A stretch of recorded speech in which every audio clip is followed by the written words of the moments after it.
Foi. Então, boa tarde de novo. Bem-vindos ao Reproducibility Journal Club Brasil, número 2. Eu acho que vocês já chegaram aqui, já conhecem mais ou menos a ideia, qual é a nossa proposta, mas reforçando mais um pouco, se alguém chegou mais por acaso. O Reproducibility é uma iniciativa de Journal Clubs internacional, em que as pessoas se organizam para discutir artigos relevantes para reprodutibilidade, ciência aberta, práticas gerais de como fazer uma boa ciência, né? Agora a gente também está ao vivo no Facebook. E hoje a apresentação vai ser da Júlia Ayub, que é mestranda no programa de farmacologia, né? Ciências farmacêuticas, desculpa, da Universidade Federal do Espírito Santo. Essa nossa apresentação vai ser gravada, então acho que já fica aqui o aviso para todo mundo. Já está sendo transmitido ao vivo no Facebook, então de qualquer forma o vídeo fica lá disponível na página da Iniciativa Brasileira de Reprodutibilidade depois, mas a gente também vai colocar a gravação no YouTube. Se por acaso alguém quiser fazer... bom, a gente primeiro vai fazer a apresentação da Júlia, mas se por acaso alguém quiser fazer perguntas anônimas, por qualquer motivo, a gente não quer que o fato de estar sendo gravado iniba ninguém de participar, de interagir. Então, eu criei um documento aqui, um Google Docs, mas assim, deem preferência para o chat, levantem a mão se vocês abrirem o painel de participantes, tem um botãozinho de raise your hand, raise hand, não sei como está escrito, mas que aí a gente abre o vídeo e o áudio de vocês para fazer a pergunta e ficar mais dinâmico, né? Mais interagindo de um jeito mais legal. Acho que eram esses os avisos que eu tinha que dar. Olavo, queria divulgar um outro evento também. Não sei se você quer fazer agora ou no fim da apresentação. Tá fechado o microfone. Olavo, acho que... Não, pode ser no final, quando o pessoal for, sabe, quando acabar o jogo dele, o pessoal for no banheiro, eu faço isso para o seu intervalo dele. Beleza. Então, bom, acho que é isso, Júlia. Tá com você. Eu preciso que você me autorize a compartilhar a tela.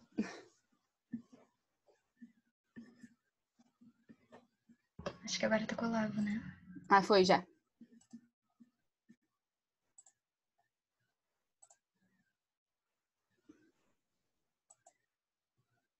Tá dando para ver? Sim. Sim? Então, boa tarde a todos que estão presentes aí. Hoje é o nosso segundo Journal Club, né?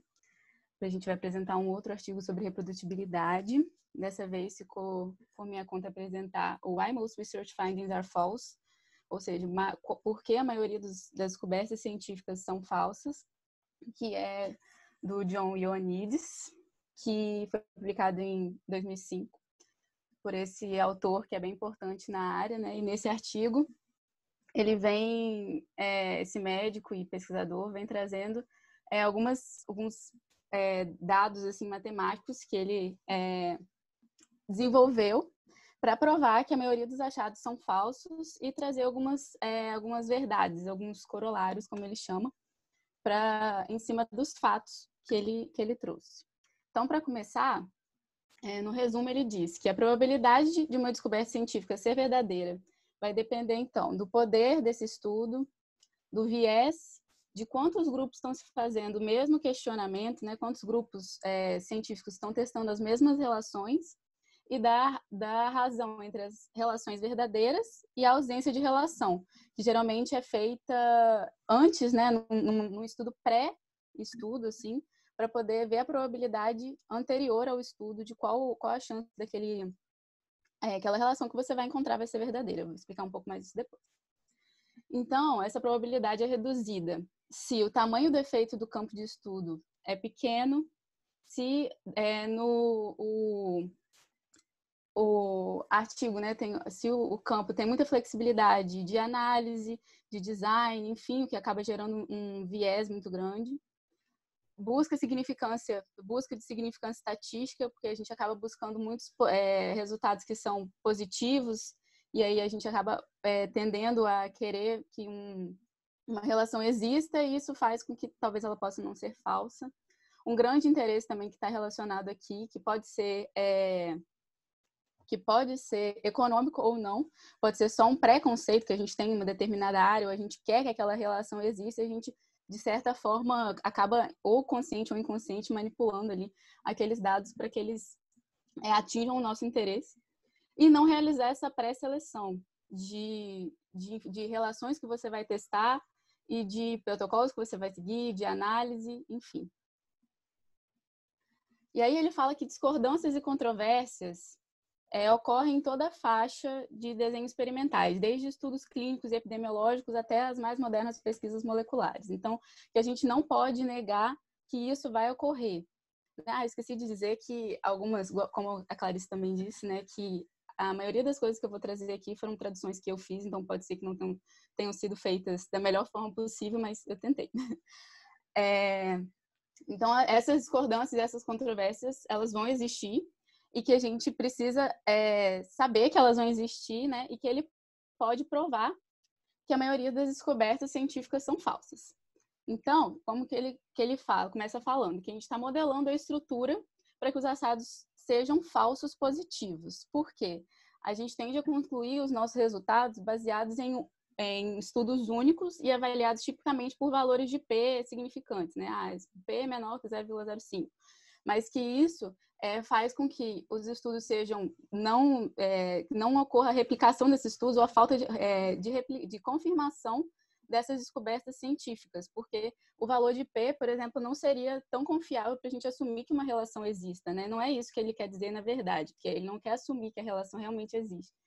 E que ele também como é que fala? Ele também varia por causa de diversos fatores. Então, pode ser que quando a gente assume somente em cima desse valor, a gente tende a falar que uma relação existe sem ela realmente existir.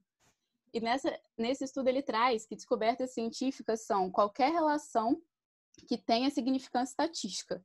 Ele descartou para esse artigo as descobertas que não tenham significância, ou seja, que ele chama de descobertas negativas, mas que essas descobertas têm importância, a gente sabe disso, porém ele quer aqui falar que dos estudos que falam que uma relação existe, porém ela não vai existir. Então, para começar a falar sobre o que ele fez, eu pensei em trazer alguns conceitos, porque eu não entendia sem saber esses conceitos, então eu pensei em trazer para todo mundo. Então, o que é o H0, né? A hipótese nula, que é quando não existe uma relação entre dois fenômenos medidos. Um exemplo é um tratamento farmacológico em potencial não tem efeito. É uma hipótese nula, que não existe uma relação entre o tratamento e o efeito. O valor de P, né? A gente muitas vezes usa ele como uma medida de associação, mas na verdade o que ele quer dizer é se a sua descoberta foi achada, se a sua relação foi encontrada ao acaso ou não. Então, quando a gente fala um valor de P igual a 0,05 ou menor que 0,005, é 5% de chance da sua descoberta ter sido encontrada ao acaso. E menor do que isso, melhor, né? Eu acho que não é exatamente ter sido encontrado ao acaso, se eu puder intervir como professor de estatística e tal. Claro, não, por favor. A realização disso aqui é a chance de, tipo assim, é a chance de ao acaso você encontrar essa coisa, né? Tipo assim, a chance de ao acaso pode ser uma verdadeira, você encontrar um tamanho de efeito tão grande como você encontrou, né? Isso. Não é ter sido encontrado ao acaso. Tipo assim, o seu efeito ou foi ao acaso ou não foi. Então, assim, essa probabilidade não existe para a estatística frequentista. Isso normalmente é a invenção que a gente faz. Mas é a chance de, ao acaso, você encontrar um tamanho de efeito X. Se, na verdade, o efeito não existe, se a hipótese não é verdadeira. Isso, obrigada. Não é para falar mesmo, gente, que estou começando. Peraí, deixa eu conseguir passar aqui. Outro conceito que eu resolvi trazer é o conceito de erro beta, né? O erro tipo 2. Que é quando a gente decide não rejeitar H0 e, na verdade, ela é falsa.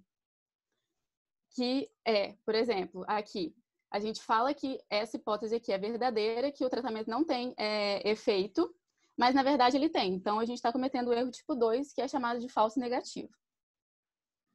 O erro tipo 1, que é diferente do erro tipo 2, ele é quando você decide rejeitar a hipótese nula, mas na verdade essa hipótese é verdadeira. Então aqui você fala que realmente não é, que existe um efeito, né, uma relação entre o tratamento e o efeito, mas na verdade não existe. E por isso ela é chamada de falso positivo. O poder, muitas vezes, que é o que a gente vai falar bastante aqui, é o poder de um estudo de detectar uma diferença que realmente exista. E quando a gente fala, o poder do estudo é de 0,8. 80% de chance daquela descoberta que você fez, daquela relação positiva que você encontrou, ser realmente uma relação existente. Né? E ele é representado por 1 menos beta. E aí outra definição que ele traz é de PPV, de Positive Predictive Value, de valor positivo, preditivo positivo, né? Que é a probabilidade de um resultado positivo com significância estatística realmente ser positivo. Então, aqui a gente tem, por exemplo, que eu vou fazer um diagnóstico e eu vou pegar uma pessoa doente e eu realmente vou detectar que ela está doente. E aqui, no PPV, eu vou pegar uma pessoa doente, eu vou diagnosticar uma pessoa como doente e ela realmente está doente. Eu vou fazer uma relação que realmente exista.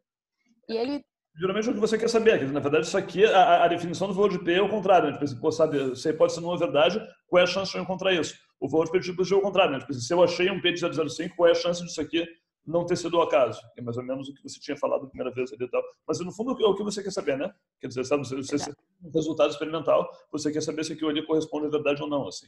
Então, assim, geralmente as pessoas querem atribuir ao valor de P essa possibilidade, essa probabilidade, mas, na verdade, o que dá isso para você é o valor preditivo positivo, que é um conceito bayesiano, né? Não é um conceito frequentista, não existe estatística frequentista clássica e, enfim, segue adiante na sua... Sim. E aí ele traz que esse valor de R, né, que é o que eu expliquei lá no início, que é a razão entre as relações verdadeiras e a ausência de relação, que é feita de acordo com estudos quando você está selecionando o que você vai estudar, enfim, com base em outros estudos relacionados dentro do mesmo campo. E aí ele traz que a probabilidade pré-estudo de um artigo de uma relação que você vai encontrar ser verdadeira é dada por R dividido por R mais 1. Uma razão de R por R mais 1. E aí ele monta essa tabela, que é uma tabela que ele traz, que são achados dentro da sua pesquisa, e a verdade aqui dentro de um padrão ouro. Né? Então, aqui é o que você encontrou e aqui é uma verdade dentro de um padrão ouro, que é o que realmente existe, né? Relações verdadeiras. Então, quando que você acha que existe uma relação e ela realmente existe, você tomou a decisão correta, né? E isso é representado pelo poder, que é 1 menos beta. Quando você não fala que a relação não existe, mas na verdade ela existe, seria o falso negativo representado por beta. Quando você fala que existe, mas ela não existe, é o falso positivo representado por alfa, e quando você fala que não existe e a relação realmente não existe, é representado por 1 menos alfa. E aí, com isso, ele monta a tabela aqui. Eu só falei isso tudo para poder explicar, tentar explicar como ele montou isso, que foi o jeito que eu consegui entender. E ele multiplicou, então, a razão pré-estudo por esses fatores que vão influenciar nessa probabilidade da sua relação ser realmente verdadeira. Quer falar, Olavo? Você está fazendo uma cara aí. Posso falar? Oi, desculpa. Pode. Aqui é o Michael, de Porto Alegre. O Olavo falou em estatística bayesiana antes. Esse conceito de tu ter um valor a priori, a probabilidade a priori, também não é bayesiano? Sim, exatamente isso. Quer dizer, na verdade, sei lá, a probabilidade a priori só existe na sua cabeça, né? Você não sabe muito bem qual, sabe assim. Um frequentista não admite que isso existe de verdade, né? Então, por definição, você só consegue calcular um valor preditivo positivo se você assume uma probabilidade a priori. E isso é uma coisa que, enfim, isso tem a ver com filosofia da probabilidade, né? Quer dizer, tipo assim, a probabilidade a priori de alguma coisa existir não existe no mundo. Quer dizer, isso é uma coisa que existe na sua cabeça. Eu acho que isso aqui tem 50% de chance de funcionar. Mas no mundo real não, ou funciona ou não, assim. Então, assim, classicamente a lógica frequentista não comporta isso enquanto probabilidade. Então, assim, a conta que a gente está fazendo aqui só existe no mundo bayesiano, de que probabilidade é uma coisa que existe na sua cabeça, né? Isso. Pode seguir? E aí, ele traz que o PPV, né, que ele chama, eu vou chamar de PPV para ficar mais associado assim ao artigo, é o positivo verdadeiro dividido pelo positivo verdadeiro mais o falso. E aí ele monta essa equaçãozinha aqui, onde ele traz a probabilidade da sua relação ser verdadeira, um positivo verdadeiro, dividido pelo positivo verdadeiro, que é a mesma coisa aqui, pelo falso positivo, que é o alfa. Então, ele monta essa probabilidade aqui, que é ideal, né? Sem viés e sem outros fatores que interferem. E aí ele fala que quando esse valor aqui, né? Quando essa multiplicação do poder pelo R é maior do que o alfa, a probabilidade do seu PPV é mais alta, e então a chance da sua relação encontrada ser verdadeira também. E aí um fator que vai interferir nesse PPV e, enfim, na probabilidade da sua relação encontrada ser verdadeira é o viés, que é a combinação de designs, dados, análises, modos de apresentação de dados que tendem a produzir resultados que, na verdade, não são reais, que não deveriam ser produzidos, né? Então, são tendências, erros que a gente acaba cometendo que acabam gerando resultados que, na verdade, não eram para serem gerados. E aí a gente não deve confundir esse viés com erros com a chance da variação que pode acontecer ao acaso, sendo que um contexto é perfeito. Porque quando existe o viés, o contexto em si não é perfeito. Então, aquilo não é pela chance, né? Não foi por ao acaso. E aí ele fala que esse viés é representado pelo U, que é a porção de análises que não deveriam ser ditas como descobertas científicas, mas que acabaram sendo apresentadas como descobertas científicas. E aí esse aqui que vai entrar na fórmula do PPV que ele vai apresentar, que eu vou apresentar daqui a pouco. E ele fala que existe também um tipo de viés que é reverso, mas que aqui ele vai tratar como se fosse o viés comum, que são os erros de medição, os ineficientes dos nossos dados, de não reportar dados significantes, conflitos de interesse que levam a gente a enterrar dados, enfim, a não reportar dados que são bons, significantes, enfim. E aí ele fala que esse tipo de viés, ele não é muito estudado, muito bem estabelecido, e que ele tende a diminuir porque, por exemplo, erros de medição estão diminuindo bastante com o avanço da tecnologia e o uso ineficiente dos dados também, principalmente porque os cientistas, os pesquisadores tendem a querer sempre colocar os seus dados de uma forma mais atrativa, mais, enfim, mais atrativa, mais elegante, então a gente tende a reduzir esse tipo de viés aqui, né? Mas ele pode ser tanto por acaso, sem a gente saber, ou a gente querendo que ele exista, né? Então, com o viés, a tabela que ele monta lá inicialmente, ele acrescentou aqui o viés e o valor do PPV também vai mudar aqui com a adição agora desse tipo de interferente para que o nosso resultado, a nossa relação seja positiva. Então, aqui eu fiz o cálculo com situações que eu acho que são bem ótimas aqui, né? Com um poder de 80%, uma relação assim pré-estudo de 50% de chance de seu resultado ser positivo, com alfa de 0,05 e com um viés de 0,1. E aqui sem o viés e com o viés, né? Os dois PPVs que ele montou até agora. E aí, fazendo os cálculos, a gente vê que, mesmo com um viés baixo, um poder alto, reduziu aqui quase 10% da chance da sua relação ser encontrada de forma verdadeira, né? Aqui ele traz uma tabela que vai relacionar o poder, o R, que vai ser, então, a chance da relação que você encontrar ser uma relação positiva, e o viés, para poder ver os valores de PPV. Então, aqui nessa... Oi. Chance como uma coisa, mas assim, chance é só um outro jeito de dizer probabilidade, né? 1 para 1 é 50%, 2 para 1 é 66%, 1 para 3 é 25%. É tipo a Exatamente. Tem uma chance de dar certo, 3 não dá. Então, sei lá, isso aqui é 25%, isso é 1 em 4. Então, isso aqui é 1 em 3, 1 em 6, é 16%. Assim, isso aqui é tudo convertível para a probabilidade que é um termo mais usual. Assim, só tem odds, porque, na verdade, o teorema de Bayes funciona com chances. Então, assim, sei lá, tá aqui. Sim. Razão matemática. Mas assim, não é o jeito mais que a gente está acostumado a pensar em probabilidade, né? Então, quando eu falar chance, vocês entendam probabilidade, porque provavelmente eu vou falar muitas vezes. Não é chance. Tá certo, é chance, mas assim, chance é assim, 1 para 1. A gente não costuma usar 1 para 1, a gente usa 50%. Então, assim, é uma maneira médica de dizer uma coisa que é mais intuitiva pra gente, acho. Tá.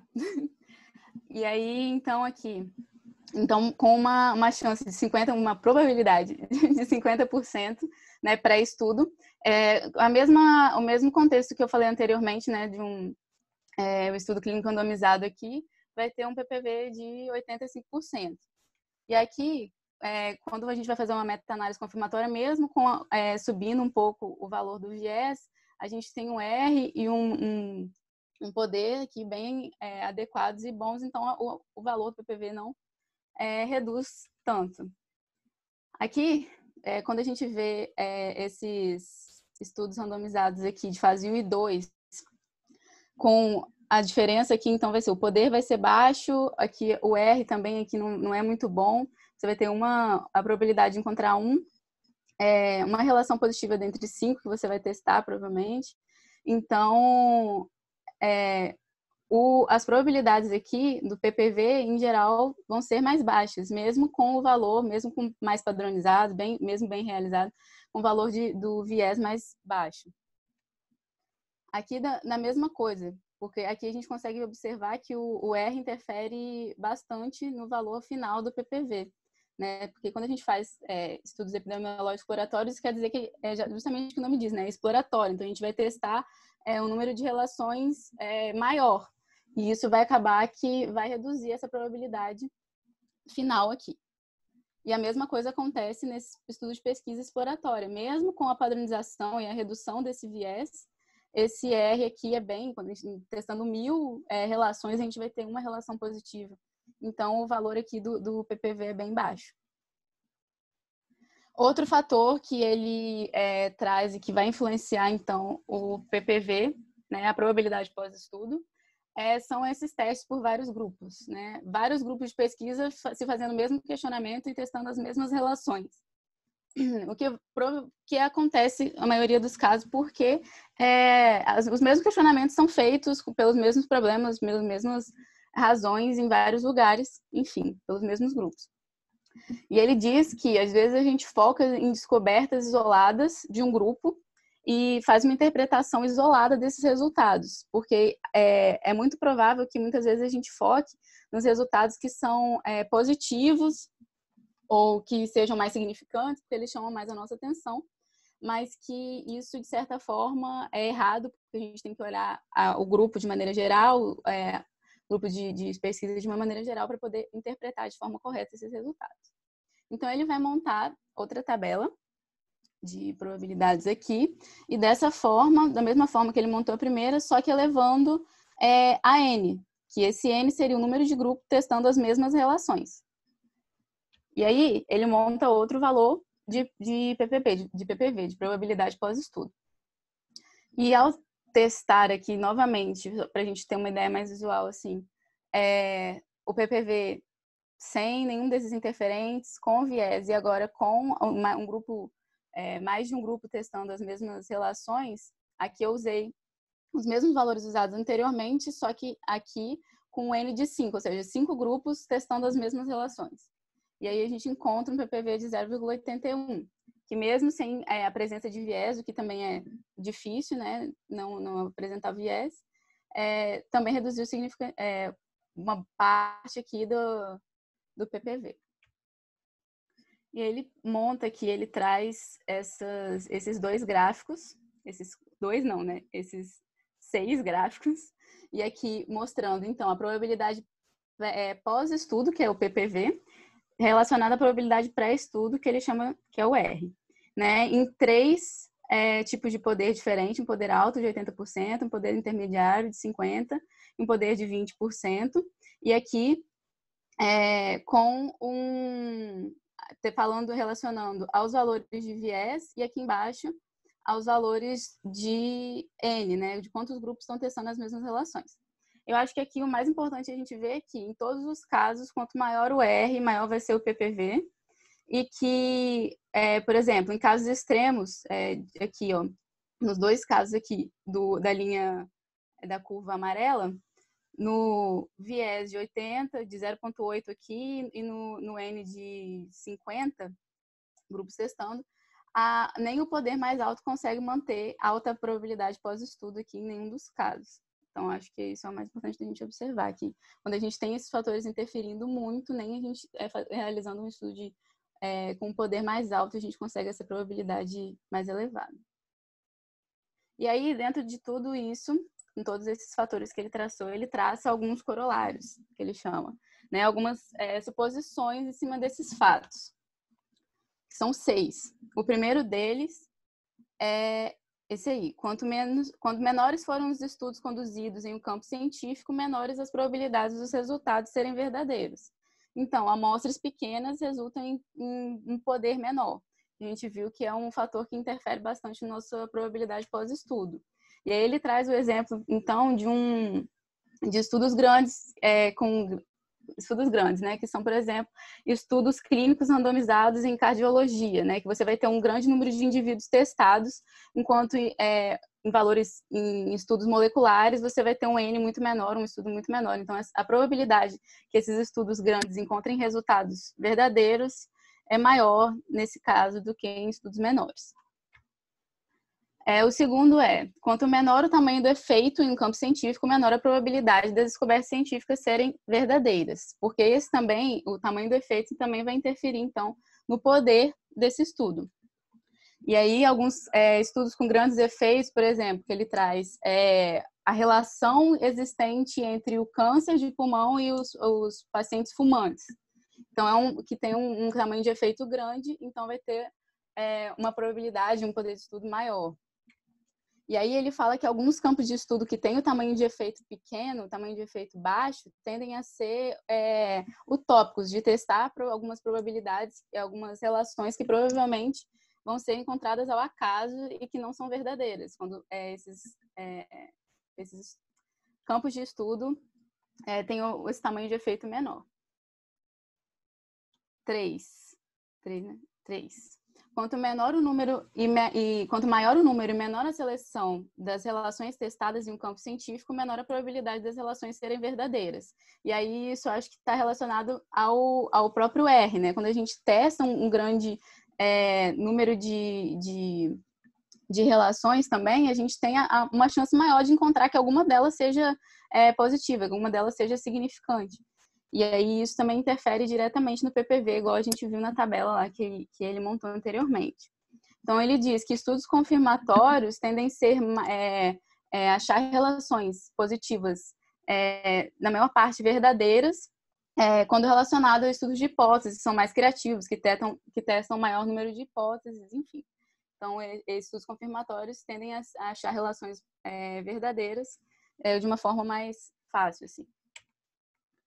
O quarto, quanto maior a flexibilidade dos designs, das definições, dos resultados e dos modos analíticos no campo científico, menor a probabilidade das descobertas científicas serem verdadeiras.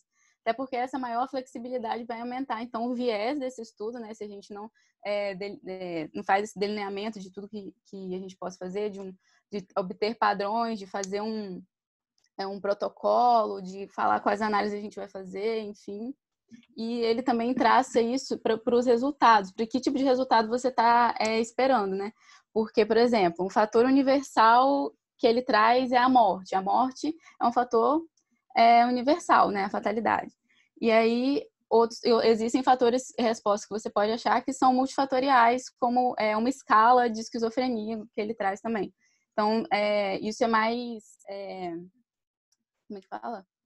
Você pode ter mais chance de erro dentre essas respostas que são multifatoriais do que as respostas que são concretas e universais. Não é tanto o fato de ser multifatorial, mas o fato de você poder definir de várias formas, né? Quer dizer, o problema aqui é flexibilidade de desenho, de análise. Isso. Morte é morte, assim, a pessoa está morta, não está, e assim, não tem muito jogo, né? Agora, sabe, como é que você define gravidade de depressão e esquizofrenia? Você tem 3, 4 escalas. Se você puder testar todas as 3 ou 4, lá pelos tantos, a chance que uma delas diferente dos seus grupos é maior do que se for um jeito só. Então, assim, isso aqui entra no mesmo balde da flexibilidade. Quanto mais maneiras você tem de medir alguma coisa, se você pode tentar elas todas, quanto mais testas, sempre vai aumentar a chance de você achar um falso positivo. Né? Eu posso complementar? Quando a gente faz as análises comportamentais dos animais, eu dei o exemplo para a Júlia, no campo aberto, se a gente medir a frequência que o animal entra no centro, a distância que ele passa no centro, o tempo que ele permanece no centro. Então, são várias medidas, e aí aumenta a probabilidade de uma delas aparecer como se tivesse uma relação ali em relação ao que você está analisando, e nem sempre é verdadeira, né, essa relação. Isso é uma treta infinita em estudo comportamental, né? Já enchendo o saco e entrando em discussão, mas a gente chegou a fazer um levantamento de quantas maneiras você tem de medir memória num Morris-Lotter Maze, aí, tipo assim, sei lá, 41 jeitos diferentes. Então, assim, se você tem 41 maneiras diferentes de medir alguma coisa, alguma vai dar o que você quer, né? Sim, sim. E a maioria dos estudos não definem qual seria o endpoint principal, o outcome primário, né? Vamos colocar assim. E aí discute, às vezes, em função de uma delas.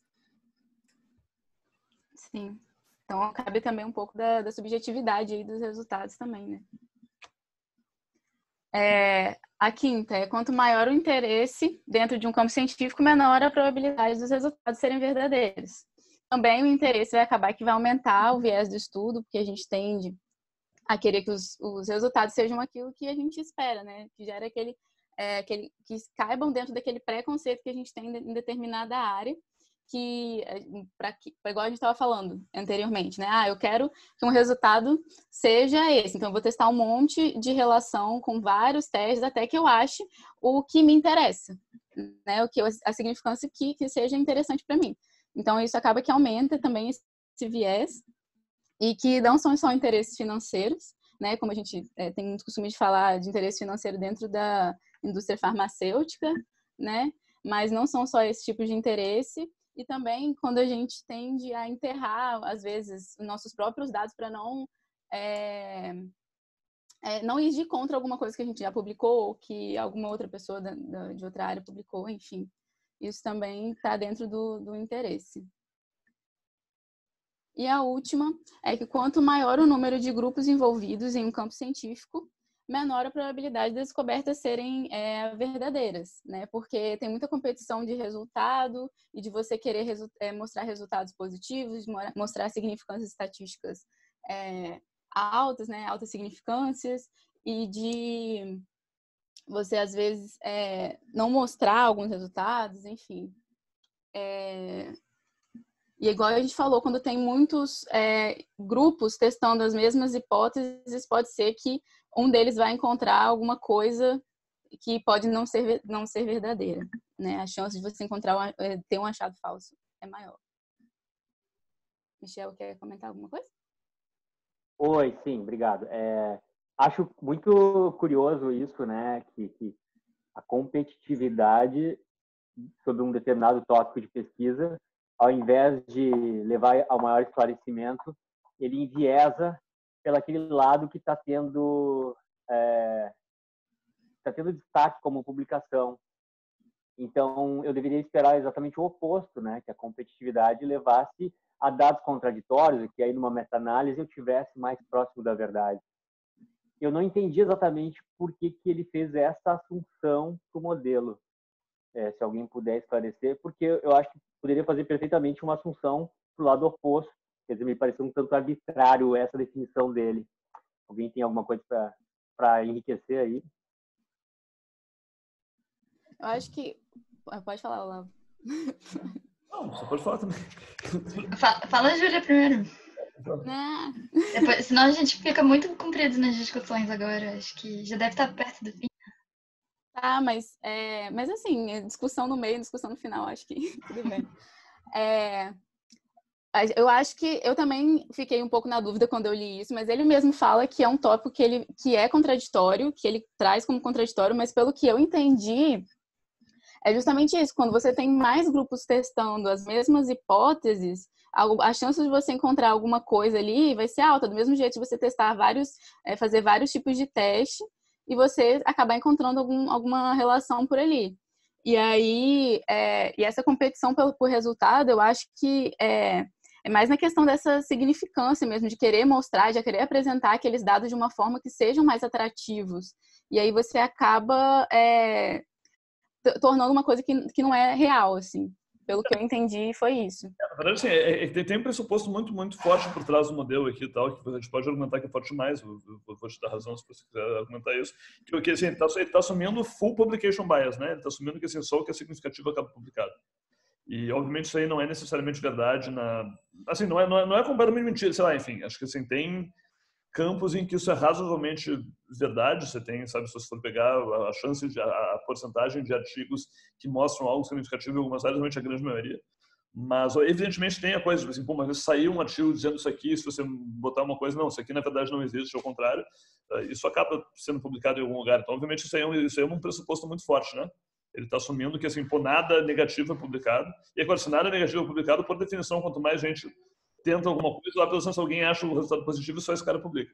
Então, assim, isso aqui, evidentemente, não é, sabe, uma simplificação grosseira do mundo real. Nesse caso, evidentemente, claro, assim, sabe, com gente suficiente testando, tudo vai acabar dando positivo, inclusive tudo que é falso.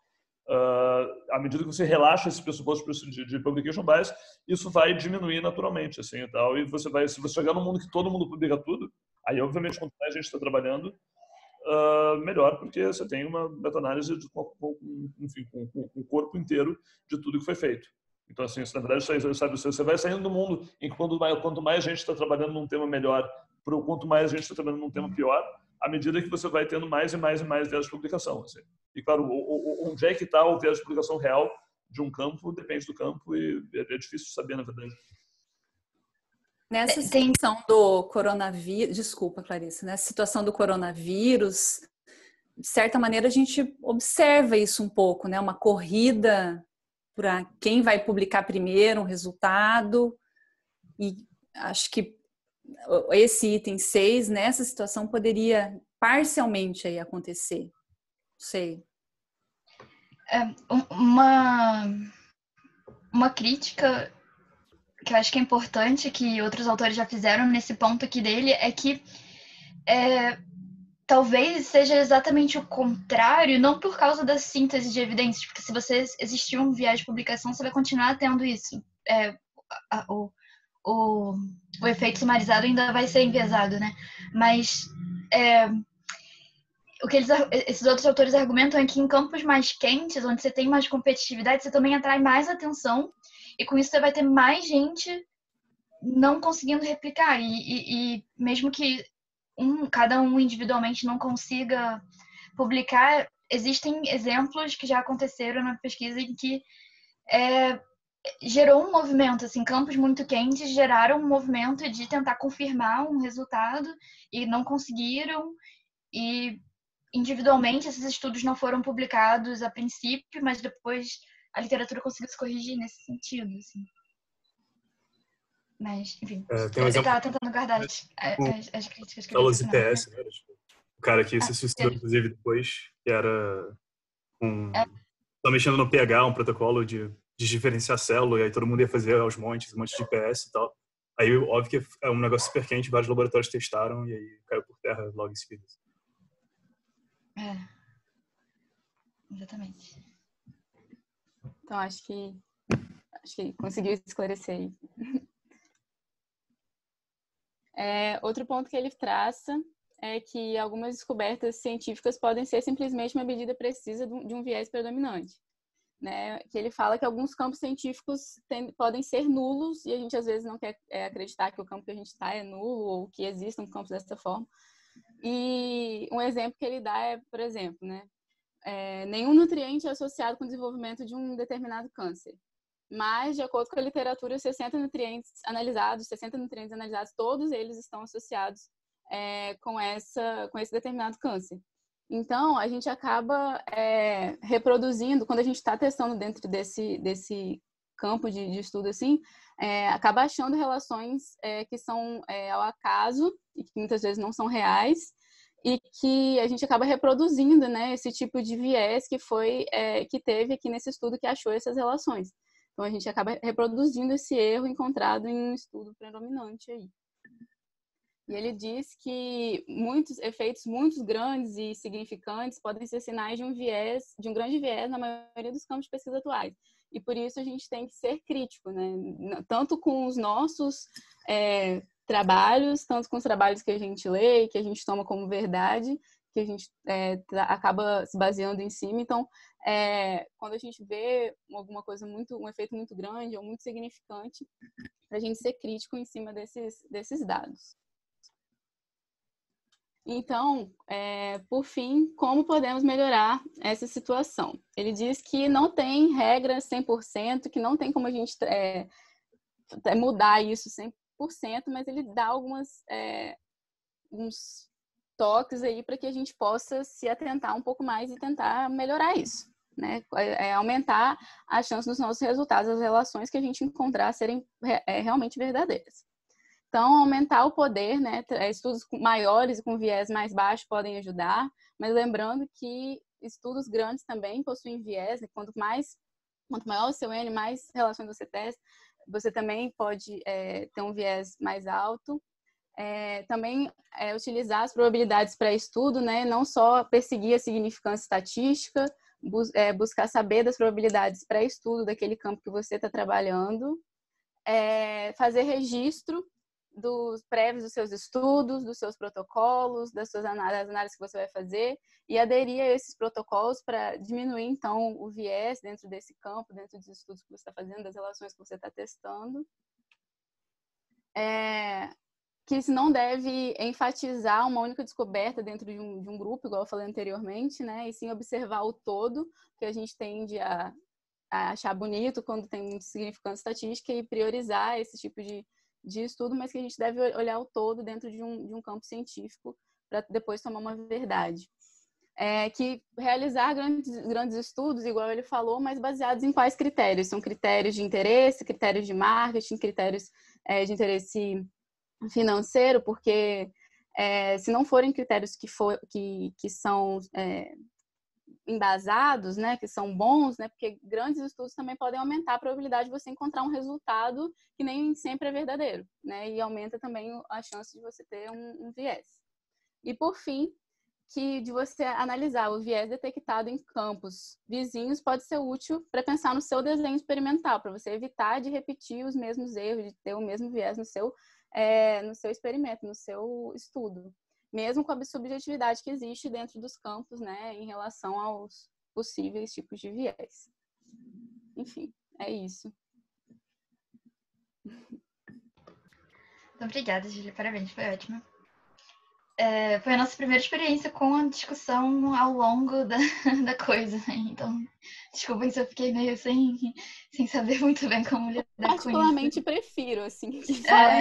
Ainda mais que eu tô começando, então eu posso falar alguma besteira mesmo. Fala mesmo, não tem problema não.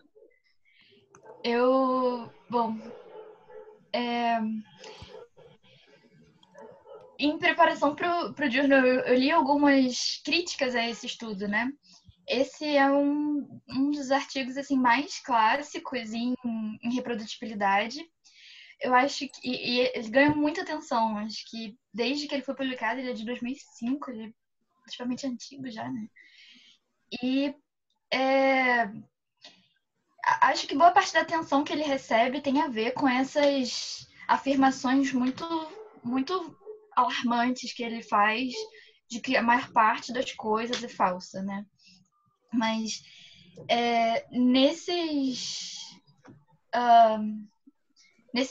nessas críticas que eles receberam, assim, uma delas estava relacionada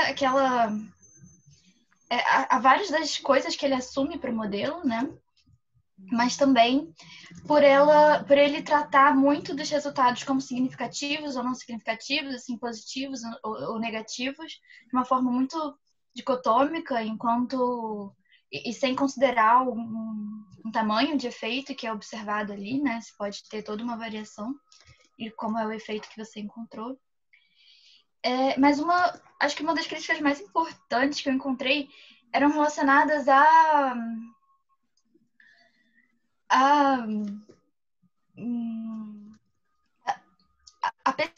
como ele é pessimista, né? Assim, tanto em relação a assumir que só o que é positivo é publicado, mas principalmente em relação a assumir que existe muito pouca coisa real para ser descoberta, né? De que essas probabilidades a priori são muito baixas. Então, o que alguns autores falam aqui Deixa eu pegar o trecho exatamente que eu peguei.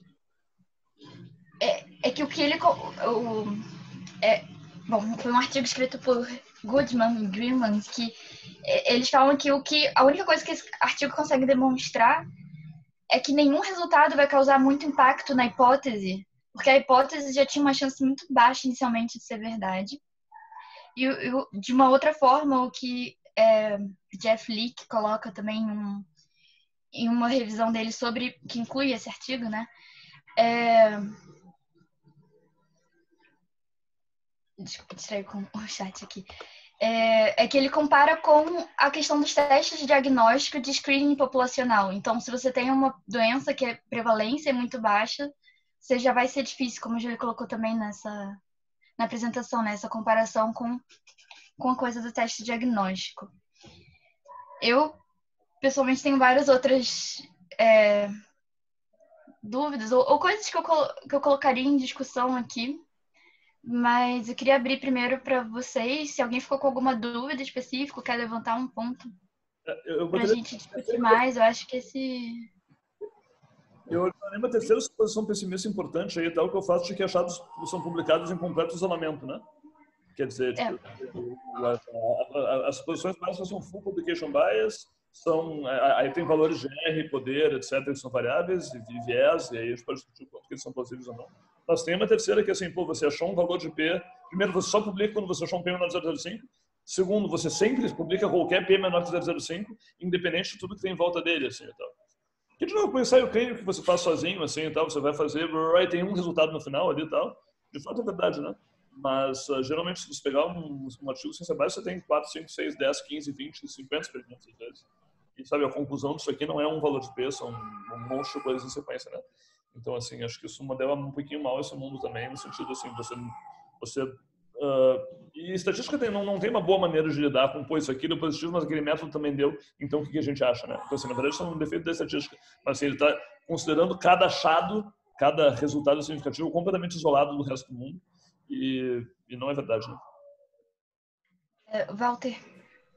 Oi, queria fazer um comentário. Sobre o que você falou, né? Enfim, a dicotomia, enfim, o resultado positivo e negativo e fica por aí.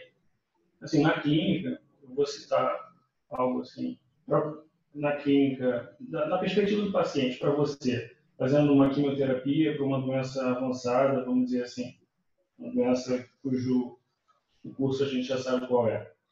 E uma medicação te dá 3 meses de vida, enfim. E isso para você é importante? Então, assim, a decisão clínica também do tamanho de efeito também passa não só se aquilo é positivo ou negativo, mas qual o impacto daquilo para você, como, enfim, até como paciente mesmo. Isso pode ser uma espécie de crítica, embora assim, criticar ele é complicado. Eu acho que entra naquela questão de você escolher qual é o melhor desfecho, né? O desfecho que vai importar de fato para você, assim.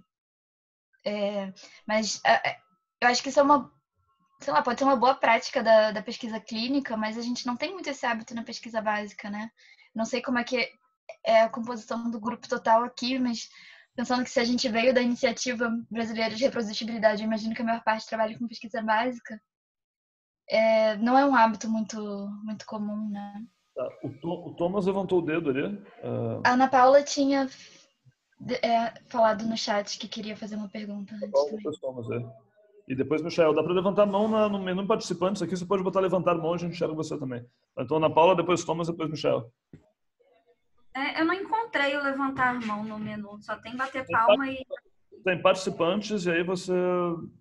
Ah, tá. Isso.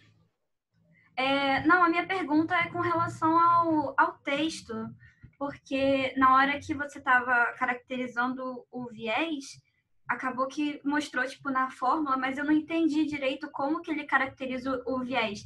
Se é, tipo, ele é feito de forma ativa, tipo, o autor coloca propositalmente um viés no design, ou se é por desconhecimento na hora de desenvolver uma metodologia adequada para aquele estudo. Como é que o autor caracteriza isso? Seria a minha dúvida. E como é que ele caracterizava também a questão do interesse sem ser financeiro, né? Tipo, como é que ele definia isso? Porque na hora de fazer... A questão do viés, não sei se eu entendi sua pergunta, então vou tentar explicar. Que ser como algumas questões de você não obedecer um padrão e você acabar gerando uma tendência ali de criar um resultado que não seja um resultado que era para ser gerado. Você gerar um...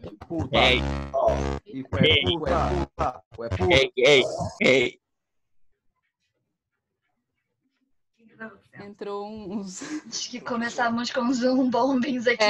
Eu vou botar a sala de... Ah, não, tá com o Olavo, o host, né? Venimos de Colômbia, aqui improvisando, tentamos nuestras rimas, aqui mostrando.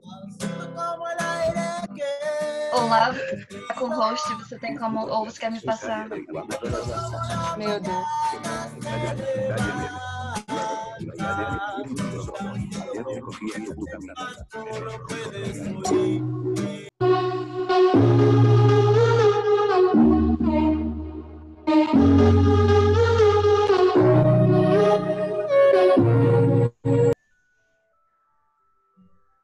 Olavo, você tá aí?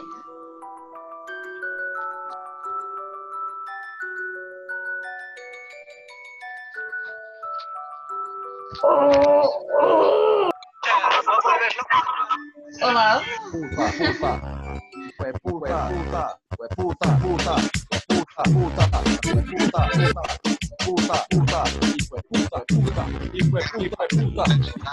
Vamos la hijo de puta, perreo, hijo de puta, hijo de puta, hijo de puta, hijo de puta, hijo de puta.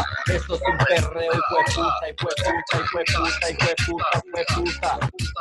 Puta, hijo de puta, hijo de puta. Vamos la hijo de puta, perreo, hijo de puta. Hola, hijo de puta, perreo, hijo de puta, hijo de puta, hijo de puta, hijo de puta, hijo de puta.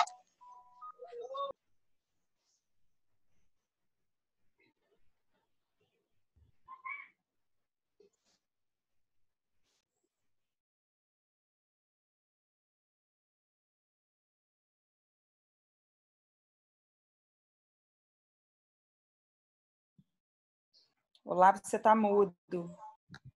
Desculpa, acho que eu removi os invasores aqui e tal. Eu ativei a sala de espera. Então, que é o que estava dizendo. A gente falou como bem provável que isso acontecesse e aconteceu. Mas enfim, é interessante isso, né? Mas acho que já está contornado e a gente vai ter que... frequente? Nas próximas reuniões. Não achei que a gente fosse chamar tanta atenção, mas pelo jeito aconteceu. Não sei como é que isso funciona. Mas, enfim, agora acho que dá para, enfim, enfim, a sala está fechada, se alguém tiver que entrar, eu vou conhecer pelo nome, assim, mas, enfim, podemos se ativar de volta, acho que dá para... Tem alguém ainda, Olavo? É de Maria alguma coisa, eu vi quando entrou ali. Maria Camila? Tá, eu posso ter expulsado alguém de verdade, não é? Eu vou admitindo as pessoas aos poucos aqui e tal. Tem gente com nome de gente normal aqui e tal. Então, talvez eu tenha expulsado alguém inadvertidamente. Se a pessoa começar a fazer barulho, Tem bem menos gente do que tinha no início. Pode ter gente saído, né, mesmo normalmente, mas na hora da apresentação, que estava tudo normal. Eu vou ficar cuidando da segurança aqui e tal. Se eu rolar uma música aqui, eu vou a pessoa... Então, a Júlia tá aí? Agora sumiu aqui o vídeo, não tô vendo mais ela. Eu acho que ela saiu, Clarissa, que ela tá falando aqui no WhatsApp. Tem muita gente pedindo pra entrar que eu acho que é falso aqui e tal. Então, cadê a Júlia? Ela saiu. Laís, você falou o quê? Eu vou pedir para ela solicitar para entrar novamente, porque ela saiu aqui, ela me mandou uma mensagem. Tem que tirar a Marcela, Olavo. Oi? Tem que tirar a Marcela. Tirar a Marcela, cadê a Marcela? Marcela Martinez. E também Benito. Dá uma olhada no chat, que são pessoas falando coisas bem aleatórias. Tá, mas eles já saíram, na verdade. Eu já expulsei eles, eu não sei como eles conseguem entrar no chat, na verdade. Mas eles não estão aparecendo na tela aqui. Pra mim tá. Ué.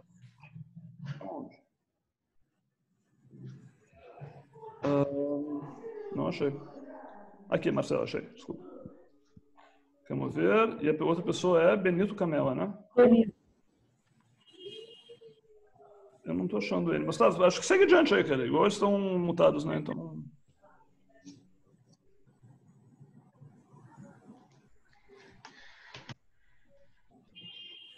Tá.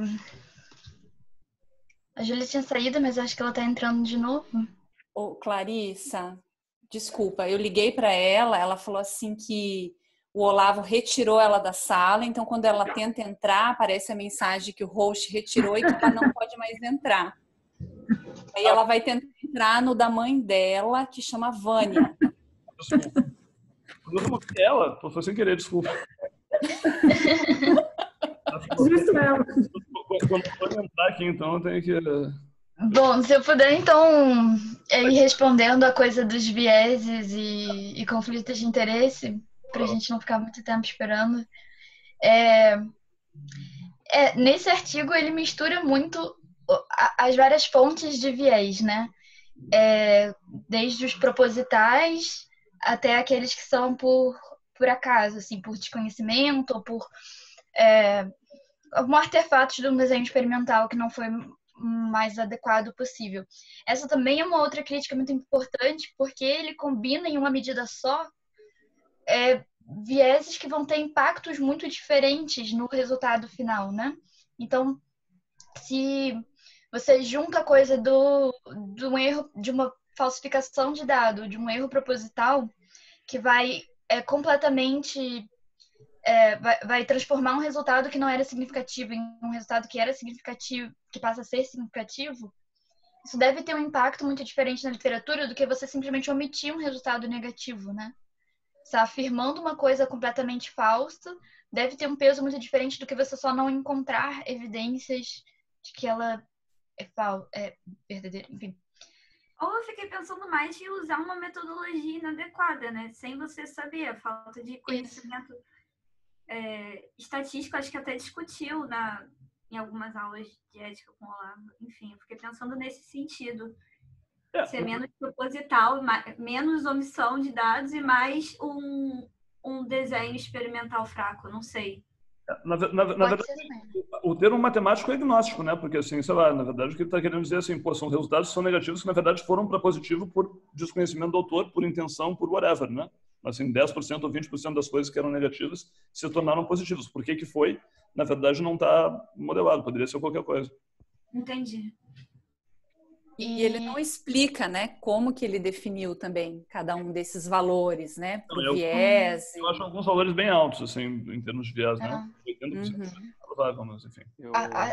Aquele resultado que a Júlia mostrou, de comparando com o viés e sem o viés, você já vê que mesmo com o viés baixo, a diferença no PPV já era bem grande, né? Tá. A gente tem Thomas, depois Michel e depois Gabriel. Flávia. Bom, primeiro, boa tarde para todo mundo.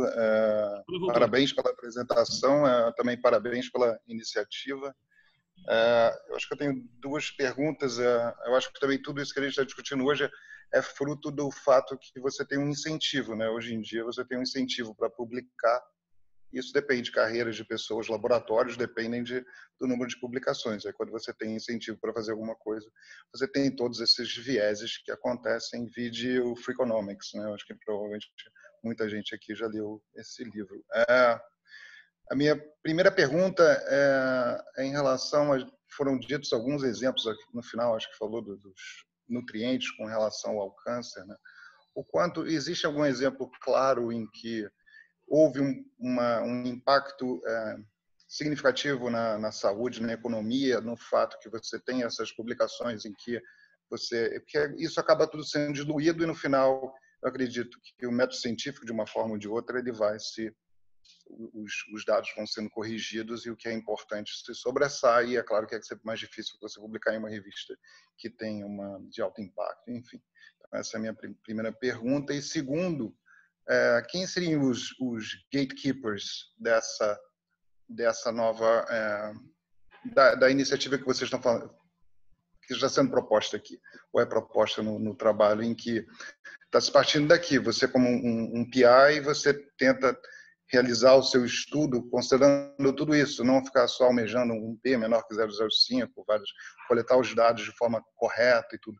Mas também isso vai para a revista, é uma publicação pré-print, enfim, eu não sei. Primeiro, existe realmente na história que o modelo atual causou algum tipo de impacto que foi realmente significativo? Ele é mais benéfico ou não? Não sei se eu estou sendo claro, mas acho que eu tenho 3 perguntas mais ou menos dentro do que eu falei aqui. E mais uma vez, parabéns, Olavo, parabéns a todo mundo. Obrigado. Obrigada. Acho que a Júlia voltou, mas eu não sei se... Tá aí, Júlia? Tá, acho que tá mutada. Oi, eu voltei. Eu tô pelo celular agora. Tive que entrar na conta da minha mãe, que eu tentei entrar com outro e-mail também consegui. Mas eu não ouvi a pergunta dele toda. Então talvez eu possa pegar alguma parte. Então, a questão do conflito de interesse, eu acho que é até um pouco da pergunta da Ana Paula, que a gente acabou não completando tanto, entrou na confusão toda, mas que eu me lembrei agora. Acho que esses outros não financeiros, né? Acho que a gente discute muito pouco eles, essa pressão por publicar, você precisa ter uma publicação para poder receber uma promoção, para poder receber um financiamento. Isso gera um conflito, né? Se você tem um interesse em ter aquele resultado, se você assume de princípio que você precisa de um resultado positivo, né, com um resultado significativo, para publicar, isso gera essa pressão por comportamentos que vão levar você a gerar mais resultados positivos. E eu acho que é isso, assim, eu acho que a gente não discute isso muito, eu acho, até onde eu me lembro do artigo, ele não entra em muito detalhe do que são esses outros conflitos de interesse que não são financeiros. Em relação a exemplos práticos em que esse modelo... Ele fala mais... Desculpa, Carissa. Ele fala mais da questão... Opa. Pode falar. Eu não consigo ver que todo mundo, então é difícil. Ele fala também da questão de você atender a um interesse próprio seu, né?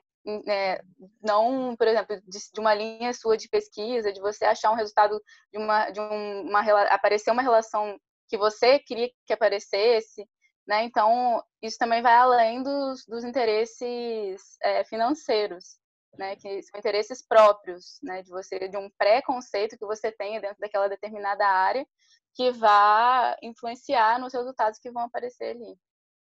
Eu acho que isso outras pessoas chamam de viés cognitivo também, né? Parece que já tem bastante evidência de que isso é uma coisa que causa bastante impacto. As outras perguntas do Thomas são meio grandes, né? Mas assim, em resumo, assim, eu acho que sobre autocorreção, eu acho que sim, a ciência se autocorrige, mas assim, ao longo de décadas, né? Então, assim, até lá muita gente morre. Então, assim, não é um sistema particularmente eficiente. Se você vai esperar chegar alguém publicar e vai passar por peer review de novo, e aí alguém resolve, assim. Então, assim, não é um sistema eficiente. Algumas coisas vão permanecer na literatura ciência corrigidas, algumas coisas vão permanecer na literatura, agora vai continuar citando. Então, mesmo que alguém corrigiu, você vai criar 2 campos paralelos. Então, assim, eu entendo que a autocorreção na escala cósmica existe, mas eu acho que é muito eficiente, assim. Acho que isso é uma coisa que muita gente concorda. Sobre o sistema e quem é o gatekeeper, assim, e tal, acho que isso está em aberto, assim, acho que a nossa, o que eu acho que várias pessoas tentaram consenso, assim, journals têm sido maus gatekeepers, né, tipo assim, acho que peer review, como a gente tem, funciona mal para isso. Agora, a gente tem, sabe, precisa de gatekeepers, acho que é importante ter gatekeepers, talvez não tenha que estar a nível da publicação, mas, assim, a gente precisa de um controle de qualidade melhor, assim. E eu acho que, assim, muito resumidamente, assim, em termos conceituais, assim, acho que a gente precisa de controle de processo, né? Quer dizer, na verdade, assim, você fazer todo um projeto e fazer tudo, sabe, ficar 2, 3 anos trabalhando uma coisa e depois fazer uma historinha daquilo ali, um artigo, não sei o quê, e o controle de qualidade acontece só aqui. Parece um sistema ruim, na verdade, assim, sabe? Tipo assim, todo o resto do universo funciona com controle de processo, assim, de um artigo chega a falar em registro de métodos, protocolos, sabe? Se você tiver que registrar e passar por peer review antes do experimento ou do estudo, isso talvez seja uma vantagem. Mas, de novo, quem faz isso, se você vai ter uma comissão fazendo isso, você vai submeter um register report para um journal antes, e, sabe, a gente não tem estruturas para fazer isso em vários pontos. Mas, assim, talvez, assim, no longo prazo, acho que a gente precisa criar, assim, então. E eu acho que peer review faz pouco diferente. Eu sou super partidário de preprints e tal, etc, porque eu acho que, assim, sabe, enfim, controle de qualidade aqui faz pouco efeito, mas óbvio, a gente tem que substituir isso por uma coisa que seja robusta, né? E acho que a gente não tem isso, e a alternativa tem que ser construída muito aos poucos. Agora, Flávia, tem Flávia, depois Gabriel, depois Aline. Oi. Não, eu ia discutir parte, eu acho que já foi meio que falado com a Ana e com o Thomas, que essa questão que passa um pouco pela ética, né? Quando você coloca o seu valor como pesquisador para ganhar um grant ou uma promoção na sua produção, isso acaba gerando esse viés cognitivo que vai acabar aumentando. Então, alguém comentou dos artigos de Covid, né? Tem tanto artigo saindo tão rápido que não é possível que a qualidade dessa produção seja tão alta. E aí eu vi algumas discussões então, que você devia ler os artigos só de pesquisadores com índice H alto. Então, você começa a já gerar aberrações cada vez mais nos sistemas. Então, é importante a gente voltar, eu acho uma coisa que ele não discutiu no artigo, mas é dar o passo atrás na qualidade, né? Quando você lê um artigo, você vê que a metodologia está bem feita, o artigo discute dados embasados, então, de repente, você consegue... Qual é a confiabilidade? Você pode botar esse artigo bem estruturado e avaliar a confiabilidade dele, da mesma forma que você avalia um artigo que omite informações, que se você pegar a metodologia, você não consegue repetir. Esses dois, eles devem ser avaliados da mesma forma? Era mais essa questão que eu queria falar.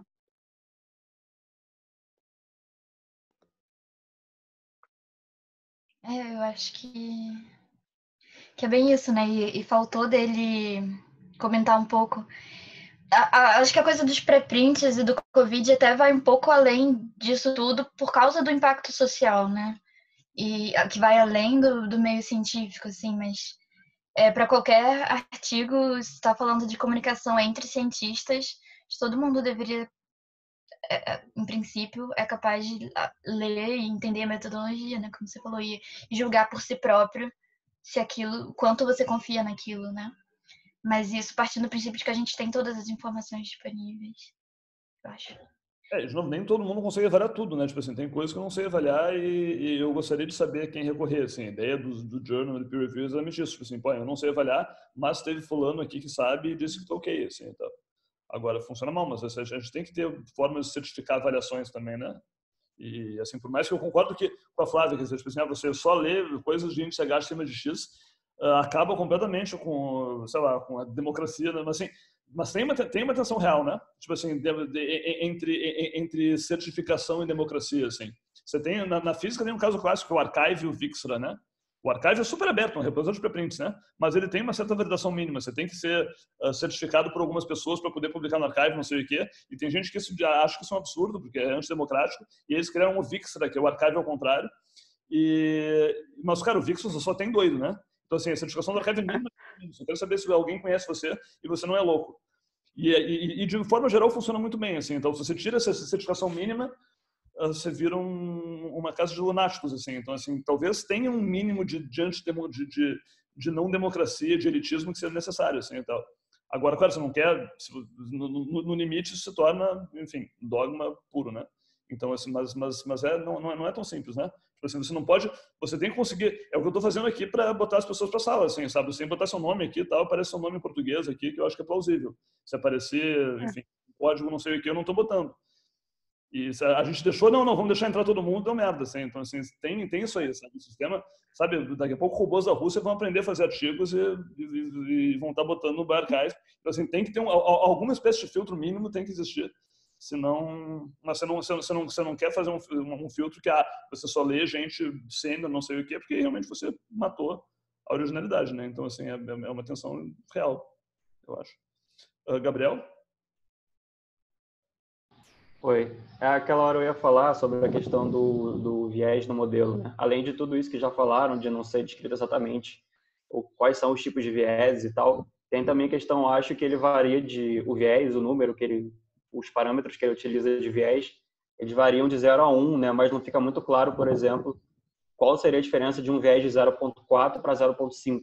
Não fica uma coisa muito tangível no modelo, eu acho.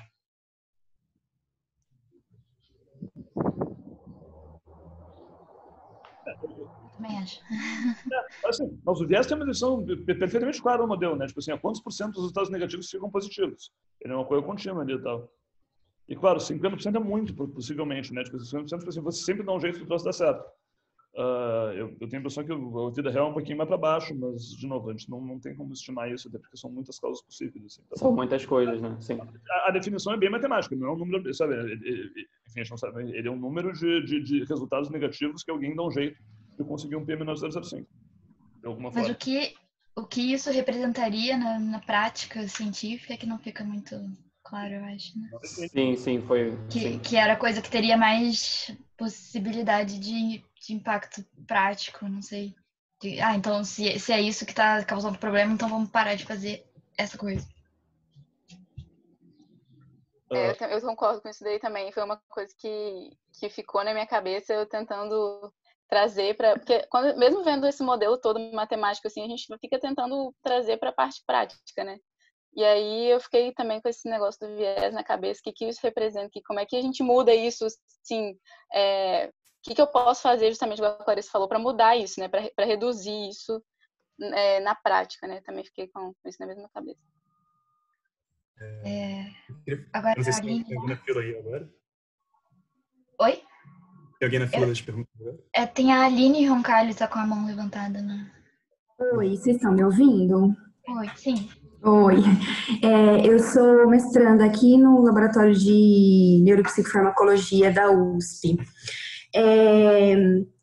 Eu queria trazer um pouco a discussão em relação à reprodutibilidade, que é algo que a gente discute bastante aqui no nosso laboratório, em relação a vários artigos e defensores dessa questão da reprodutibilidade falam de repetir experimentos, né? Nem sempre você tem a réplica do experimento em quantidade suficiente.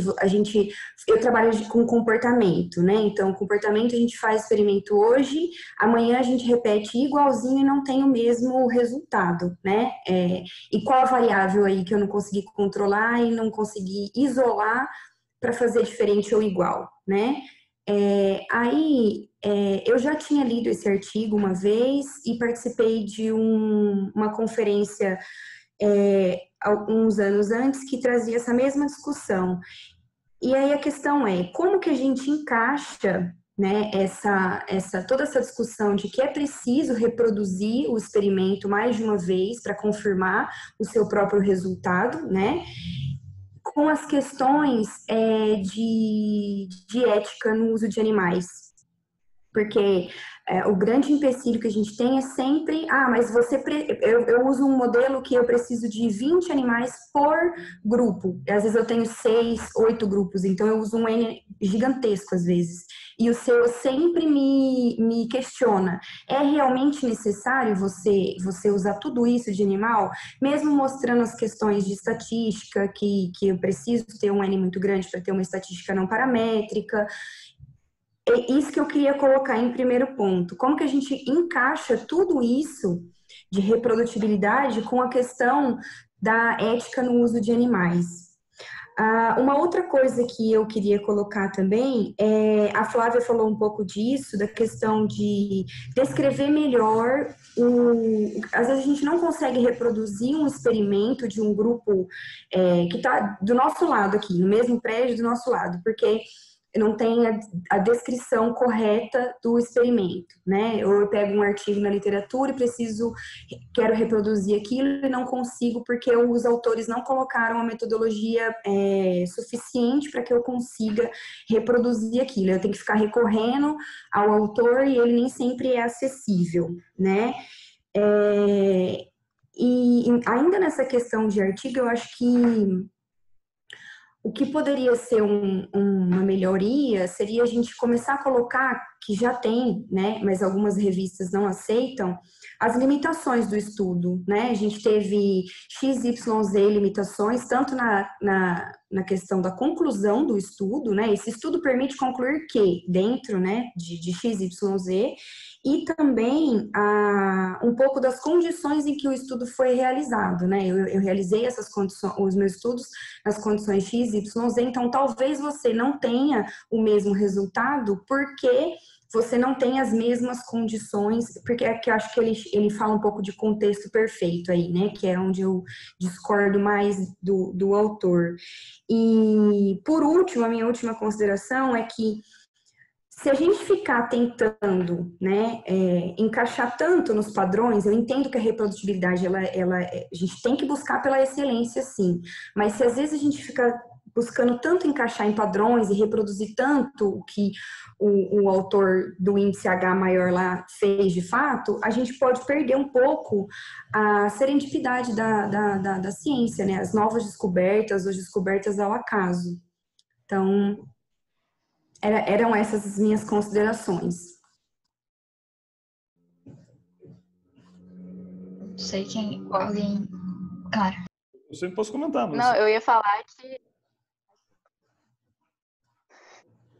Não, eu ia falar que eu também quero saber isso que ela falou de início, que também sou da área comportamental e também acho que é difícil, sim, considero. Mas eu já vi que o Olavo postou 2 artigos aí pra gente ler depois. Isso dá um pouco mais sobre isso, mas se ele tiver alguma consideração sobre isso, eu também gostaria de saber. Tava respondendo uma seu assim, hoje. Tava lendo sobre isso justamente porque a gente foi questionado no projeto da reprodutibilidade, né? Mas, assim, existem visões mais contemporâneas sobre a coisa da redução dos animais e do aspecto ético que consideram que a reprodutibilidade é um benefício, né, a mais para você justificar esse experimento, assim. Então, você ter um resultado que é mais sólido vai ser uma justificativa válida para você aumentar o N experimental do que você ter um resultado que é baixo, que tem um N baixo, vai ter um poder baixo, e com isso ele é menos confiável do que outros, assim. Tem esse... Agora eu não me lembro qual era o artigo, talvez seja um desses que o Olavo colocou, mas que falava também de como a questão ética focou muito no bem-estar animal e a gente fala pouco do valor científico do experimento, né? Eu acho que esse é o principal ponto que daria para refletir sobre, assim. Não só a questão do quanto o animal está sofrendo ao ser usado no experimento, mas também o quanto ele vai nos informar sobre alguma coisa, né? Sim, concordo. Trabalho com um estresse aqui e é extremamente difícil, justamente por isso. Sempre questionável justamente por isso. Mas você vai fazer então, é baseado em estresse o modelo. Como que eu não vou estressar o animal? Né? Então, são os ganhos e os custos, né? Os ônus e os bônus. Na verdade, o custo maior do que um experimento que é irrelevante, não traz conhecimento útil e não é reprodutível, sabe? Isso é uma vida completamente desperdiçada para botar uma coisa errada na literatura, né? Enfim, Você vai usar metade dos animais, mas a metade que você usou sofreu para nada, né? Exato. Na verdade, assim, no longo prazo, se você pensar, enfim, se você pensar a redução dos 3 R's para o experimento individual, de fato, fazer um experimento com 20 animais usa mais do que 5 ali e tal. Mas se você tem uma resposta definitiva com um experimento de 20, 30, 40 animais, isso é confirmatório, e você não vai precisar fazer um segundo, terceiro, quarto experimento, isso provavelmente é melhor do que ter 6, 7, 8 experimentos com 5 animais e não resolve a questão, assim. Então, na verdade, se você pensar no longo prazo, assim, sei lá, quanto mais informativo for um estudo, mais ele avança o conhecimento e numa escala mundial, digamos assim, e tal, universal ao longo do tempo, você vai precisar de menos animais porque aquela questão já vai estar mais bem resolvida, né? Então, assim, fundamentalmente, a redução, sei lá, você reduz o animal na medida que você reduz o uso futuro de animais, a necessidade futura de animais, à medida que o experimento é mais informativo, né? Se você consegue resolver a questão muito definitivamente, talvez você não precise mais estudar isso aqui.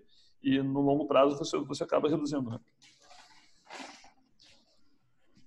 Em relação... Pode falar. Desculpa, eu esqueci de levantar a mão. Em relação à sua segunda pergunta, Aline, da gente pensar nos experimentos, você falou de... Ai, fugiu o meu raciocínio. Fala você e depois eu volto. Na verdade, só ia comentar que, até além do que a Clarissa falou dessa coisa, dessa visão mais moderna dos 3 R's, de qualquer forma, tradicionalmente, já os 3 R's é importante verificar eles em conjunto, né? Então, essa questão de fazer um melhor desenho experimental, fazer uma estatística correta, seria um refinamento. O ideal é você não ver cada um dos R's de uma forma separada, né? Então, justamente, você consegue fazer um melhor desenho, ter um resultado mais definitivo, por mais que você não use menos animais ali, naquele caso, você está aplicando os 3 R's, assim, de uma forma mais adequada. E voltando para a pergunta do Thomas de quem é o gatekeeper, assim, SEOs podem ser gatekeepers excelentes, né? Porque assim, tudo, sabe, pelo menos para a experimentação em animal, tudo passa pela SEO e passa a ser pela SEO imediatamente antes do experimento acontecer. O que é, assim, sei lá, uma oportunidade de intervir na metodologia e de melhorar o desenho e de, sabe, tornar a pesquisa mais robusta, que é muito melhor e muito mais efetiva do que um peer reviewer vai poder fazer depois que você já usou 100 e poucos animais e fez do jeito que você fez, né? Então, assim, na verdade, eu acho que as SEOs tendem a se preocupar mais com bem-estar, menos com metodologia, mas, assim, cara, é uma posição muito privilegiada de gatekeeper, assim, e tal, e que talvez a gente devesse discutir, quem está na SEO, no CET, até que ponto isso não é uma responsabilidade, talvez a responsabilidade primária de uma SEO seja, tipo assim, garantir que o experimento seja bem feito, né? E que ele dê uma informação relevante.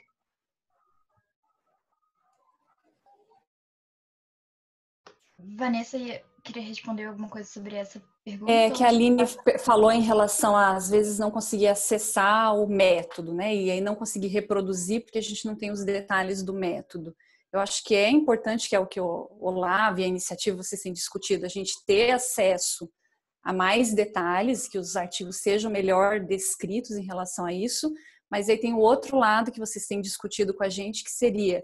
Se aquele resultado só aparece numa condição tão específica, será que ele é um resultado importante?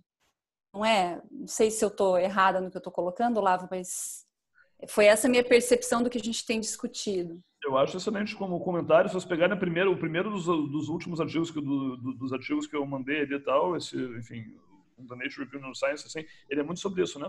Quer dizer, até que ponto a gente às vezes peca por excesso de standardização, assim, e tal, sabe? De fato, você precisa de... E, aliás, os dois são sobre isso, né? Tipo assim, tem alguém que propõe os 3 R's que estão faltando, que é, não me lembro agora, reprodutibilidade, robustez, mas um deles é robustez.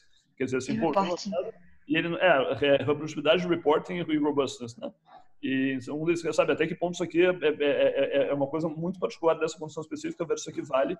E, evidentemente, a gente tem que conseguir, sabe, para uma coisa chegar em pesquisa clínica, etc., você quer que isso aqui valha para uma gama ampla de condições. E a gente, às vezes, peca por não... Claro, talvez você queira começar mais controlado, mas em um momento você tem que incluir variabilidade, e acho que às vezes a gente deixa de fazer isso. E aí alguns estudos multicêntricos que estão sendo realizados com pesquisa pré-clínica propõem justamente que, tendo a variabilidade de cada centro, e ainda assim o resultado aparecendo, ele seria um resultado mais robusto, né? Tem um artigo que demonstra isso mesmo sem aumentar o número total de animais, né? Se você só quebrar o N em vários lugares diferentes, pode ser uma proposta de... Exatamente. Até o pessoal dos 3 R's discute isso, né? Eu assisti um webinário deles falando justamente sobre isso. A mesma coisa em relação a machos e fêmeas, de você não duplicar o N para estudar machos e fêmeas, mas num primeiro momento você fazer como é com seres humanos. Vai estudar homens e mulheres ou vai estudar machos e fêmeas. E só estudar separado se tiver algum indício de que tenha diferença, né, entre... Então não precisaria duplicar o número de animais num primeiro momento. Eu mandei o link que a Clarissa mencionou ali também. Pedro? Eu queria fazer 2 comentários aqui. Já falaram aqui que esse paper levou um monte de discussão depois. Tem vários most research published are false, interrogação, ou sabe, várias respostas a ele que são interessantes. E, inclusive, a gente, tipo, o Kleber está montando um modelo aqui e discute um pouquinho a questão de tamanho de efeitos. Aqui no paper ele traz só, tipo, uma descoberta verdadeira ou não é, né? Uma coisa binária. A Na verdade, tem todo um gradiente de tamanho de efeito, né? Uma coisa pode dobrar a vida do animal, pode aumentar em 10% a vida do animal, pode, sei lá. E tudo isso tem impactos muito diferentes sobre a biologia por trás, a importância do estudo, do resultado.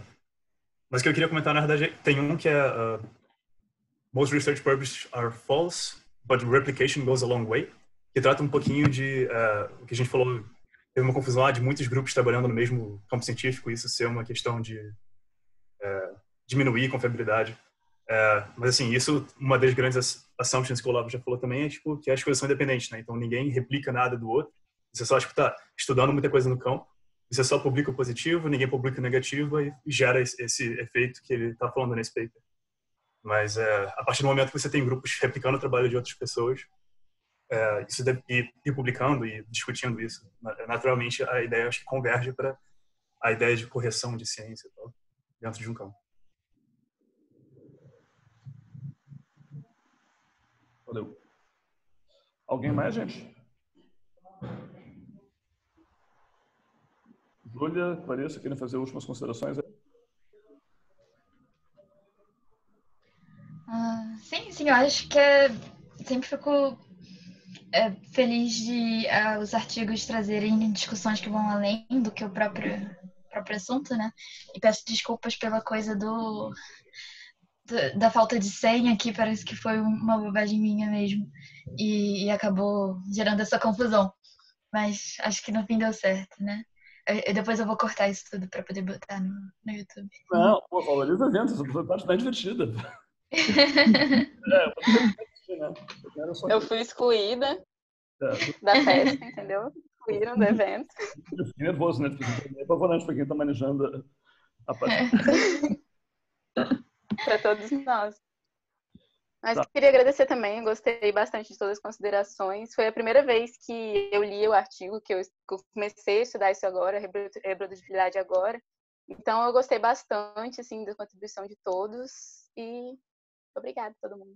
Desculpa me meter, mas assim, é a 105ª vez que eu li o artigo, né? Porque eu, enfim, dou aula de estatística.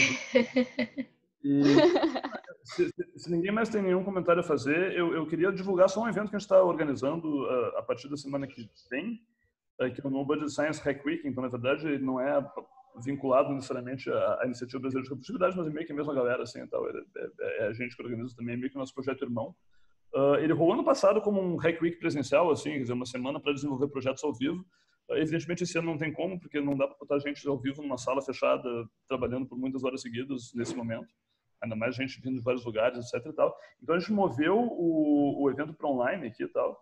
Mas a gente deve estar... Enfim, não foi anunciado oficialmente, mas, enfim, já que a gente está aqui, eu achei que eu podia mencionar de qualquer forma aqui e tal. A gente está criando o site, deve entrar no ar aí, tá? Até o final da semana. Mas, basicamente, a ideia vai ser... A gente vai ter um ciclo de debates online sobre coisas a serem melhoradas na ciência, em campos distintos aí e tal. Então, na verdade, a gente vai ter aqui...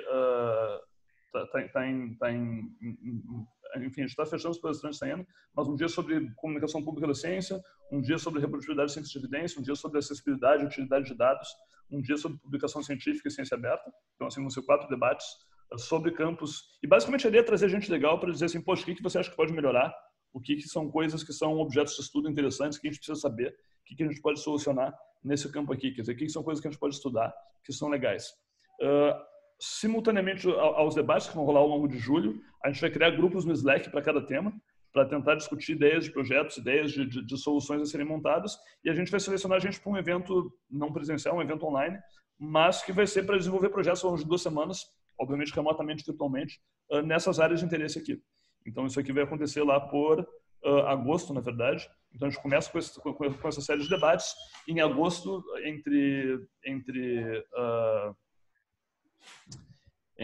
esqueci os dias aqui, tá, mas está em algum lugar aqui, tá, entre 10 e 24 de agosto, provavelmente, a gente vai ter desenvolvimento de projetos a partir do que foi discutido online nesses debates e no canal de comunicação que foi rolar em paralelo.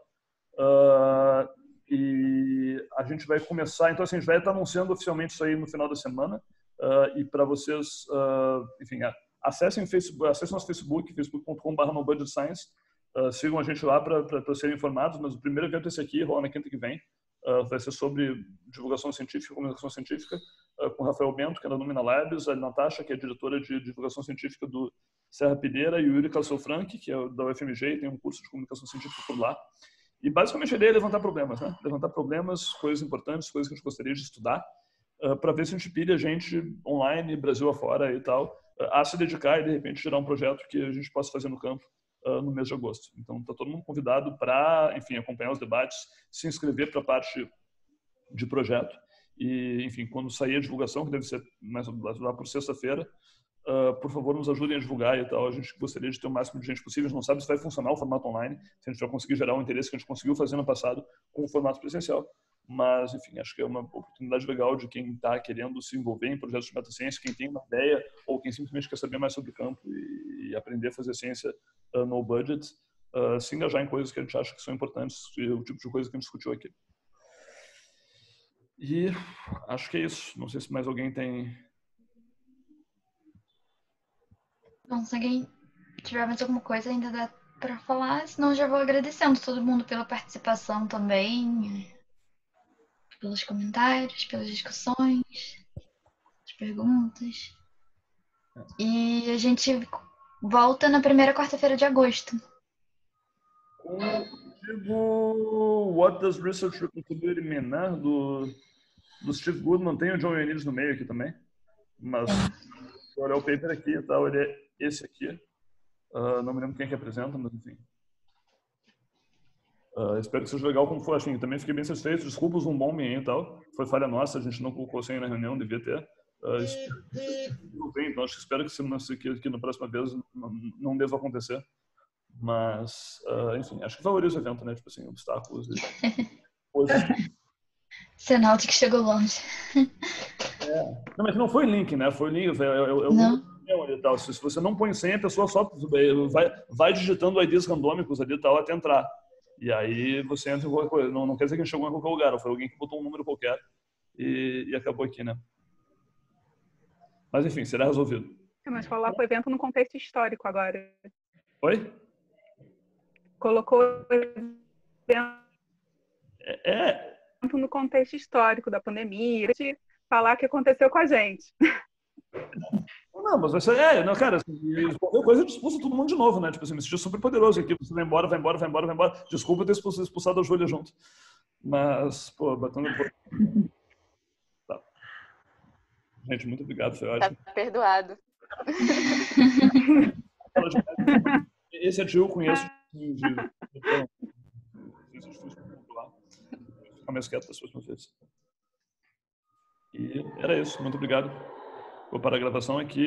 Estamos no Facebook, vamos estar no YouTube em breve aí e tal. Se você quiser mostrar o Zoom Bombing para os seus amigos, acho que a gente não vai cortar, não. Tá. Então tá, gente. Até mais.